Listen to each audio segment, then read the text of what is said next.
وهستناكي بره علشان محدش يشوفنا وكده. صدقني انا مش عايزة، انا عايزة اروح اساسا، تعبانة وعايزة انام. مستنيكي، يلا بقى اسمعي الكلام. وقام خد بعضه وقام خرج فعلا.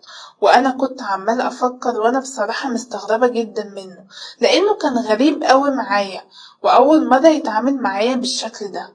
المهم بعديها جهزت نفسي وخرجت، لقيته واقف لي على اول الشارع عند المستشفى. وفعلا رحت ركبت معاه، وقام خدني ورحنا على كافيه كده، وفعلا شربنا قهوة والكلام ده كله، وجاب لي حاجة خفيفة ان احنا نفطرها مع بعض.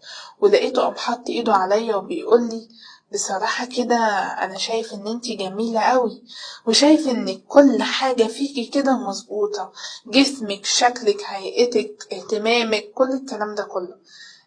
ميرسي يا دكتور. شكرا جدا ليك. وبعد كده روحني وما حصلش اي حاجة.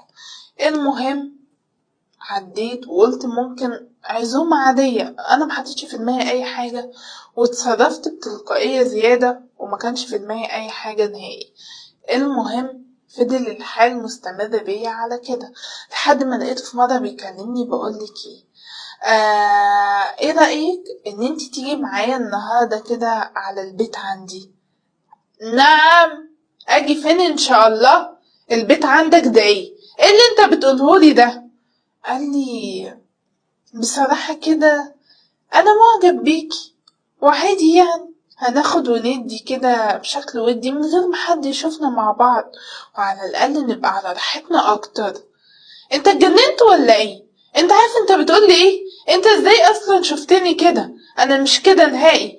واوعى ان انت تطلب مني كده او اي حاجة من دي مرة تانية، ولو سمحت احترم نفسك من بعد النهاردة. وقمت قافلة في وشه، وانا طبعا كنت هتجنن، ازاي شافني كده وقال لي الكلام ده كله.